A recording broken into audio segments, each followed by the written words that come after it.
திமுக ஆட்சியில் புறக்கணிக்கப்பட்ட மாவட்டங்களின் பட்டியலில் ராணிப்பேட்டை தான் முதன்மையில் இருக்கும். நூலருந்த பட்டம் சூறாவளி காற்றிடம் சிக்கியது போல ஆகிவிட்டது இந்த மாவட்டத்தின் நிலை. ஆண்டுக்கு ஒரு முறை இன்ப சுற்றுலா செல்லும் நம் முதல்வர் சென்னைக்கு அருகிலேயே இருக்கும் ராணிப்பேட்டை பக்கம் மட்டும் வருவதில்லை. கேட்டால் வெளிநாடு செல்வது தமிழகத்தை முன்னேற்றத்தான் என்று கம்பி கட்டும் கதை வேறு. தமிழ்நாட்டை நோக்கி தொழில் முதலீடுகளை ஈர்ப்பதற்காகவும் புதிய ஒப்பந்தங்கள்ல கையெழுத்து போடுவதற்காகவும் திட்டமிடப்பட்டிருக்கிறது. எனக்கு பணம் ஒரு 50,000. இதுக்கு 50,000 ரூபாய் பணம் கேட்கிற ராஜா நீ? சிங்கப்பூர்ல ஒரு முருகன் கோயில் இருக்கு. சிங்கப்பூர் முருகனா? ராணிப்பேட்டை மாவட்டத்திற்கு வளர்ச்சி திட்டங்களை வாங்க வேண்டிய இந்த பகுதி அமைச்சரோ உட்கட்சியில் நடக்கும் பிரச்சனைகளை சொல்லி புலம்புவதில் தான் முனைப்பாக இருக்கிறார். திடீர்னு பிரச்சனை பதவி கொடுத்து ஆடி நிக்குதுங்க பாரு, பார்க்கவே முடியல. 30 வருஷமா கட்சியில் இருக்கிறவன் நானு. முந்தானத்தோடு கட்சியில சேர்ந்து கட்சிக்கு போற கையை வச்சா என்னடா அர்த்தம்?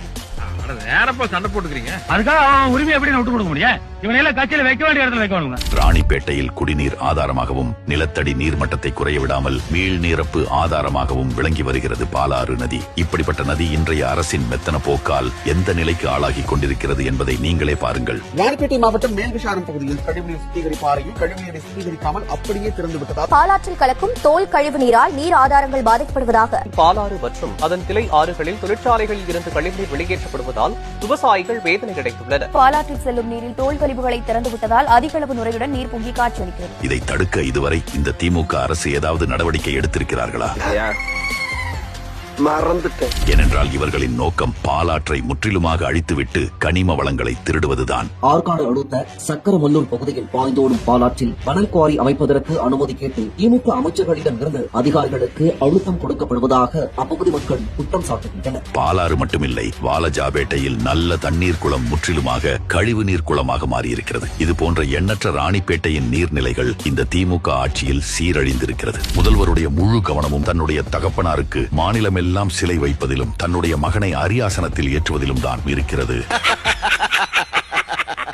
வரலாறு மிக முக்கியம் அமைச்சரே.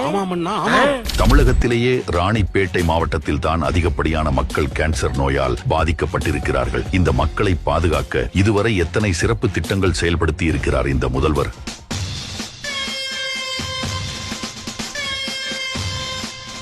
குறைந்தபட்சம் இந்த மாவட்டத்தின் அரசு மருத்துவமனைகளாவது மக்களுக்கு பயன்பெறும் வகையில் இருக்கிறதா? அதுவும் இல்லை. மக்களுக்கு பெரும் அவதிகளை தான் இந்த பகுதியின் மருத்துவமனைகள் ஏற்படுத்தி இருக்கிறது.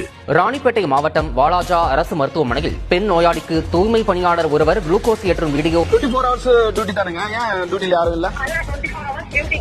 இப்போ ஒரு பாப்பாக்கு லூஸ் மோஷன் ஆச்சு, வாந்தி ஆச்சு, நாங்க கூட்டு வந்தா வாட்ச்மேன் கொடுக்கிறாரு மாத்திரை.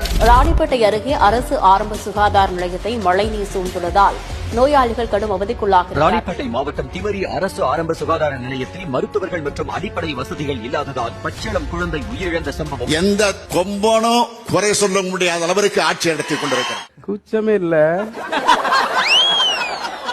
இந்த மாவட்டத்தில் பெண்களுக்கு எதிரான குற்றங்களும் தலைவிரித்துதான் ஆடுகிறது. அதற்கு இந்த செய்தியே ஒரு எடுத்துக்காட்டு. அரக்கோணம் அருகே தன்னை ஏமாற்றி திருமணம் செய்து கொண்டதுடன் திமுக பிரமுகர்களுக்கு தன்னை இரையாக்க முயற்சிப்பதாக திமுக நிர்வாகி மீது புகார் கொடுத்தும் நடவடிக்கை எடுக்க காவல்துறையினர் மறுப்பதாக கல்லூரி மாணவி தெரிவித்துள்ளார். அண்ணா பல்கலைக்கழகத்தில ஞானசேகரன், அரக்கோணத்தில் தெய்வச் செயல் என திமுக நிர்வாகிகள் திட்டமிட்ட பாலியல் வன்கொடுமைகளில் ஈடுபடுவது தொடர்கதையாகி இருக்கிறது. இந்த தைரியமெல்லாம் இவர்களுக்கு எப்படி வந்தது? நம் பெண் பிள்ளைகளின் பாதுகாப்பிற்காகவாவது வரும் 2026 சட்டமன்ற தேர்தலில் திமுகவை ஓட ஓட விரட்டி அடிப்போம். ராணிப்பேட்டையின் முன்னேற்றத்திற்கு தேசிய ஜனநாயக கூட்டணிக்கு ஆதரவு அளிப்போம்.